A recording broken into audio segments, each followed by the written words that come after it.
Movie की शुरुआत में हम एक लड़के को पानी में डूबते हुए देखते हैं और वह बताता है कि वहाँ पर काफी अंधेरा है और वह तभी चांद को देखता है जिसकी रोशनी वहाँ के अंधेरे को खत्म कर देती है और उसके अंदर का डर भी खत्म कर देता है और वह वहाँ पे क्यों था और उसकी जिंदगी का क्या मकसद है उसे कुछ भी पता नहीं था। और तभी उसे वहाँ पर एक छड़ी मिल जाती है जिसे लेते ही उसके अंदर एक मैजिकल पावर आ जाती है और यह देखकर वह बहुत ही खुश हो जाता है और वह हवा में भी उड़ने लगता है और वह उड़ते हुए एक पेड़ पर जाके देखता है कि पास में ही एक गाँव है और वह गाँव में जाकर लोगों से बातें करने की कोशिश करता है और तभी उसे पता चलता है कि उसे कोई भी इंसान नहीं देख सकता और नहीं सुन सकता है और उसका नाम जैक है। इतना ही चांद ने उसे उसके बारे में बताया था और इसी तरह 300 साल बीत जाते हैं और हम नॉर्थ पोल में सेंटा को देखते हैं जो बच्चों के लिए गिफ्ट बना रहे होते हैं। तभी सेंटा को वहाँ पर रखे ग्लोब में दिखाई देता है कि ग्लोब में सभी लाइट धीरे धीरे बंद होती जा रही है और यह लाइट इस बात का सबूत था कि जितने भी बच्चे थे वे सभी गार्डियंस पर विश्वास करते हैं और सेंटा पर भी विश्वास करते हैं और यह लाइट धीरे धीरे बंद होती जा रही थी जिसका मतलब यह था कि अब बच्चे गार्डियंस पर भरोसा नहीं करते हैं। तभी सेंटा को वहाँ पर ब्लैक पिच दिखाई देता है जो कि बच्चों के अच्छे सपने को बुरे सपनों में बदल देता है। सेंटा को यह खतरे की घंटी लगती है इसीलिए वे अपने गार्डियंस को बुलाते हैं जिनमें से एक ईस्टर बनी था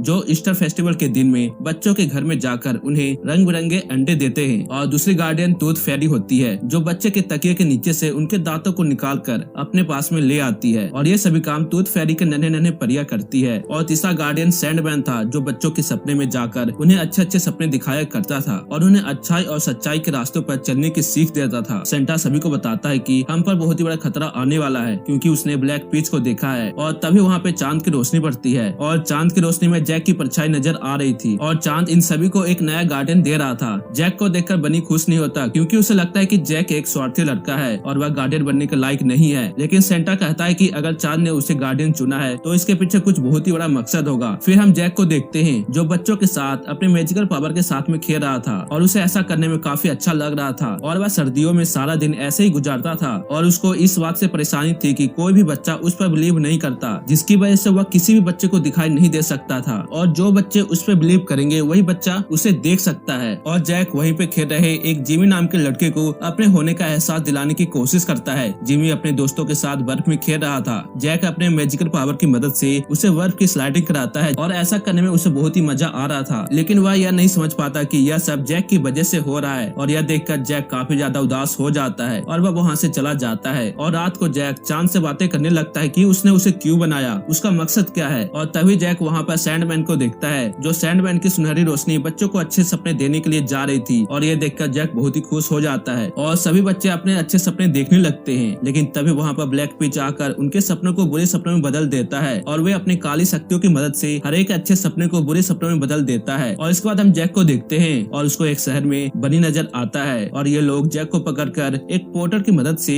नॉर्थ पोल की ओर ले आते हैं और जैक वहाँ पे सभी गार्डियंस को देखता है और सेंटा सभी गार्डियन को उससे मिलाता है। सेंटा उसे बताता है कि चांद ने तुम्हें गार्डियन बनाया है, लेकिन जैक उससे कहता है कि मुझे नहीं लगता कि मैं एक गार्डियन बन सकता हूँ क्योंकि मुझे डिसिप्लिन में रहना और दूसरे के ऑर्डर को फॉलो करने में कोई इंटरेस्ट नहीं है। और तभी ये लोग उससे बताते हैं कि ब्लैक पिच का खतरा अब हम पे आ गया है और चांद ने तुम्हें गार्डियन बनाया है, इसलिए तुम्हें गार्डियन बनना ही होगा। और सेंटा उसे इस बात की जानकारी दे ही रहे थे। तभी वहाँ पर बनी आकर इन सभी को बताता है कि टूथ पैलेस में कुछ गड़बड़ हो गई है और ये सभी सुनकर ये सभी लोग टूथ पैलेस की ओर निकल जाते हैं और टूथ पैलेस में ब्लैक पिच के सभी नाइटमेयर नन्ही परियों को पकड़कर अपने साथ में ले जा रहे थे। और तभी जैक वहाँ पर एक नन्ही परी को बचा लेता है और वह परी इन सभी को बताती है कि तुम लोगों को आने में बहुत ही देर हो चुकी है क्योंकि ब्लैक पिच ने सभी बच्चे के टूथ को अपने साथ में ले गया है। और तभी ये लोग ब्लैक पिच को देखते हैं और ब्लैक पिच इन सभी को कहता है कि एक समय ऐसा हुआ करता था जब लोग मुझसे डरते थे और मेरे होने का एहसास उन सभी को होता था और एक दिन चांद ने गार्डियन को भेजा, इसकी वजह से गार्डियन बच्चों के अंदर से सभी बुरे सपनों को खत्म कर दिया और ये सभी बच्चे ब्लैक पिच को एक बुरा सपना समझकर भूल गए, जिसकी वजह से ब्लैक पिच के बारे में कोई भी बच्चा नहीं जानता। पर अब सब बदलेगा और सभी बच्चों के अंदर से गार्डियंस को वह निकाल के फेंक देगा और अब इसकी शुरुआत भी हो चुकी है क्योंकि उन बच्चों के टूथ को लेने के लिए अगर कोई भी नहीं जाएगा तो वह बच्चे टूथ फेरी पर विश्वास नहीं करेंगे, जिसकी वजह से टूथ फेरी हमेशा हमेशा के लिए खत्म हो जाएगी। और अगर सभी बच्चे गार्डियंस पर भरोसा करना छोड़ देंगे तो सभी गार्डियंस की सारी शक्तियां भी खत्म हो जाएगी और इसके बाद नहीं कोई फेस्टिवल होगा और नहीं कोई ईस्टर बनी का फेस्टिवल। और इसके बाद सभी गार्डियंस उस पर अटैक कर देते हैं, लेकिन ब्लैक पिच वहाँ से भागने में सफल हो जाता है और टूथ फेरी अपने नन्ही परियों के पकड़ने की वजह से बहुत ही उदास थी। और जैक उससे पूछता है कि ब्लैक पिच टूथ को चुराकर क्या कर सकता है। टूथ फेरी बताती है कि बात सिर्फ टूथ का नहीं है, इस टूथ में बच्चों की यादें होती हैं और हम परिया उन बच्चों पर नजर रखते हैं और जब उन्हें उन्हें बचपन की यादों की जरूरत होती है तो हम उन्हें दे देते हैं। और वह यह भी कहते हैं कि उसके पास में सभी के यादें होते हैं, यहाँ तक कि तुम्हारी यादें भी हमारे पास है। और जैक यह बात सुनकर बहुत ही खुश हो जाता है और वह सोचने लगता है कि वह किसी तरह से अपनी यादों को जरूर पाएगा। और तभी टूथ फेरी के पंख झड़ने लगते हैं, यानी कि लोग अब टूथ फेरी में विश्वास नहीं करते। और सेंटा इन सभी को एक आइडिया देता है कि वे सभी खुद ही सभी टूथ को कलेक्ट करेंगे। और ये सभी गार्डियन निकल जाते हैं टूथ को कलेक्ट करने के लिए। और ये सभी जल्द से जल्द सभी बच्चे के टूथ को उनके तकिए से निकाल कर अपने पास में ले लेते हैं और उनके तकिए के नीचे कुछ गिफ्ट रख देते हैं। और ये जब लोग जिमी के घर पे उनके टूथ को लेने के लिए जाते हैं तभी जिमी जाग जाता है। और जिमी इन सभी को देख सकता था क्योंकि जिमी इन सभी पे विश्वास करता था, लेकिन जिमी जैक को नहीं देख पाता क्योंकि उसे जैक पर विश्वास था ही नहीं कि वह है भी या नहीं। और तभी जिमी का डॉग उन पे झपटने लगता है और सैंडमैन इन सभी को सुलाने की कोशिश करता है, लेकिन इनके साथ ही ईस्टर बनी और टूथ फेरी भी वहीं पे सो जाती है। और तभी वहाँ पर जैक को ब्लैक पिच दिखाई देता है और यह देखकर जैक ब्लैक पिच के पीछे चला जाता है और सैंडमैन भी उसी के साथ ब्लैक पिच का पीछा करने लगता है। इधर जिमी की छोटी बहन सेंटा के मैजिकल पोर्टल से कहीं चली गई थी और जैक पिच ब्लैक को पकड़ने की कोशिश करता है और सैंडमैन पिच ब्लैक के बुरे सपने को अच्छे सपनों में बदलने लगता है। और तभी पिच ब्लैक उन्हें दिखाई देता है और वह उन पर अपने नाइटमेयर से अटैक कर देता है। और तभी वहाँ पर गार्डियंस भी आ जाते हैं और ये सभी गार्डियंस पिच ब्लैक पे अटैक कर देते हैं। पिच ब्लैक अपने पावर की मदद से सैंडमैन के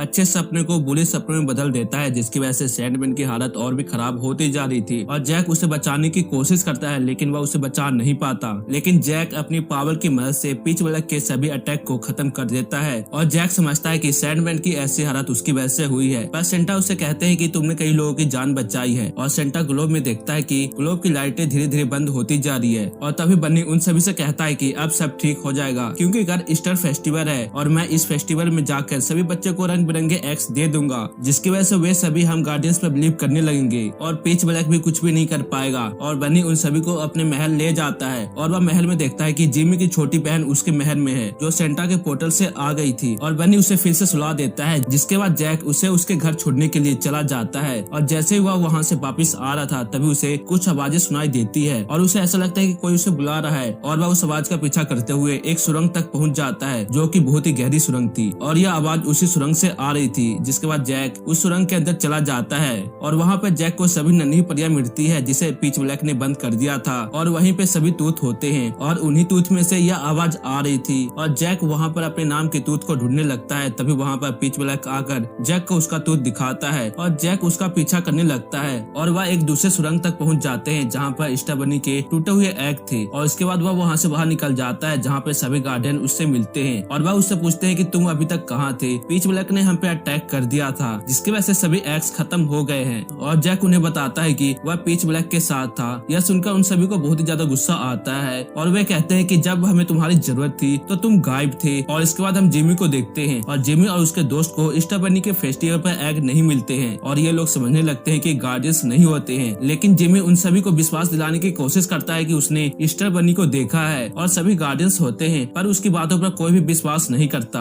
और इसके बाद उसके सभी दोस्त अपने अपने घर चले जाते हैं और जैक एक बर्फीले इलाके में चला जाता है जहाँ पे उसे फिर से पिच ब्लैक दिखाई देता है। और पिच ब्लैक जैक से कहता है कि गार्डियंस तुम्हें कभी भी नहीं अपनाएंगे, इसलिए तुम मेरा साथ दो। लेकिन जैक उसका साथ देने के लिए मना कर देता है और वह वहाँ से जाने ही वाला था। और तभी पिच ब्लैक एक नन्ही परी को पकड़कर उसे जान से मारने की धमकी देने लगता है और वह कहता है कि तुम अपनी छड़ी मुझे दे दो। और इसके बाद जैक अपनी छड़ी को उसको दे देता है, जिसके बाद पिच ब्लैक नन्ही परी को दूर फेंक देता है और जैक के छड़ी को वहीं पे तोड़ के फेंक देता है। और इसके बाद पिच ब्लैक अपनी पावर की मदद से जैक पे अटैक कर देता है और जैक सीधे खाई में जाके गिर जाता है। और इसके बाद पिच ब्लैक उसके टूटे हुए छड़ी को वहीं पर फेंक कर वहाँ से चला जाता है। और कुछ देर बाद जैक की आंखें खुलती है और वह देखता है कि नन्ही परी उसके पास ही में है। और वह नन्ही परी जैक से कहती है कि तुम अपने जेब से टूथ को निकालो। और जैसे ही जैक टूथ को टच करता है उसको अपने जीवन की सारी बातें याद आने लगती है और वह देखता है कि उसकी एक छोटी बहन थी और वह अपनी बहन के साथ खेल रहा था। और तभी अचानक से उसकी बहन के नीचे का बर्फ टूटने लगता है, लेकिन जैक किसी तरह से एक छड़े की मदद से अपनी बहन को बचा लेता है, लेकिन वह खुद को बचा नहीं पाता और वह तालाब में डूबकर मारा जाता है। और इसके बाद जैक को समझ में आ जाता है कि चांद ने उसे गार्डियन क्यों चुना। और इसके बाद वो अपनी छड़ी को जोड़ने की कोशिश करता है और वह अपनी पावर की मदद से वह अपनी छड़ी को वापिस से जोड़ भी देता है। और इसके बाद जैक सभी नन्ही परिया को छुड़ाने के लिए उसके पास में चला जाता है और वह उनके पिंजरे को भी खोल देता है, लेकिन वह नन्ही परिया उड़ नहीं पा रही थी क्योंकि अब उनकी पावर खत्म होती जा रही थी, क्योंकि ग्लोब में सभी लाइटें धीरे धीरे बंद हो गई थी और बस एक ही लाइट चल रही थी और यह लाइट जिमी की थी। और इसके बाद जैक जिमी के पास में पहुंच जाता है और वह देखता है कि जिमी एक बनी टॉय से बातें कर रहा था और तभी जैक अपनी पावर की मदद से एक बर्फ का बनी बनाकर उसके पास में भेजता है और यह देखकर जिमी बहुत ही खुश हो जाता है और तभी वह बनी बर्फ छोटे छोटे टुकड़ों में बन जाता है, जिसकी वजह से जिमी को समझ में आ जाता है कि यह जैक है और वह पीछे मुड़ के जैक को देखता है और वह जैक को देख सकता था और यह देखकर जैक भी बहुत ही खुश हो जाता है क्योंकि उसे पहली बार किसी इंसान ने देखा है। और जैक जिमी से कहता है कि सभी गार्डियंस असली में होते हैं और तभी वहाँ पे गार्डियंस आ जाते हैं और अब इन सभी गार्डियंस की पावर खत्म हो गई थी और तभी वहाँ पर पीच ब्लैक आ जाता है और जैक अपनी पावर की मदद से पीच ब्लैक से फाइट करने लगता है, लेकिन पीच ब्लैक बहुत ही पावरफुल बन चुका था जिसकी वजह से जैक वहीं पे गिर जाता है और पीच ब्लैक इन सभी को मारने के लिए आगे बढ़ने लगता है। और तभी जिमी जैक से कहता है कि मुझे बहुत ही डर लग रहा है और तभी जैक को अपनी बहन की याद आती है और वह उसे कहता है कि डरो मत। और इसके बाद जैक स्नोबॉल बनाकर जिमी के ऊपर फेंकता है जिसकी वजह से जिमी हंसने लगता है और इसके बाद जैक अपनी पावर की मदद से जिमी के सभी दोस्तों को अपने ऊपर और गार्डियंस के ऊपर विश्वास दिलाने की कोशिश करता है और वह ऐसा करने में सफल भी हो जाता है। लेकिन तभी पीच ब्लैक इन सभी से कहता है कि तुम सब मिलकर भी मुझे हरा नहीं सकते। तभी जिमी और उसके सभी दोस्त आगे आ जाते हैं और वह पीच ब्लैक से कहते हैं कि तुम हमें नहीं डरा सकते हो। पीच ब्लैक उन पर अटैक कर देता है, लेकिन पीच ब्लैक की पावर जैसे ही जिमी को छूती है वह सुनहरी रोशनी में बदल जाती है और इसके बाद सभी गार्डियंस की पावर वापस आ जाती है और ये सभी गार्डियंस पीच ब्लैक के नाइट्स मेयर पे अटैक कर देते हैं और पीच ब्लैक जैक पे अटैक कर देता है। लेकिन तभी एक सुनहरी रस्सी आकर पीच ब्लैक को पकड़ लेती है और अब हम देखते हैं कि सैंडमैन आ चुका है और वह पीच ब्लैक को उठा के फेंक देता है। और इसके बाद हम ग्लोब में देखते हैं जिसमें सभी लाइट धीरे धीरे जलने लगी थी और ब्लैक पीच के जो नाइट्स मेयर थे वह उसी पे अटैक कर देते हैं क्योंकि वह अब डरने लगा था और वहाँ पे बहुत ही सारे नाइट्स मेयर ब्लैक पीच पे अटैक करके उसको एक गुफा में खींच के ले जाते हैं, जिसके बाद ब्लैक पीच वहीं पे बंद हो जाता है और इसी के साथ यह मूवी यहीं पे खत्म हो जाती है।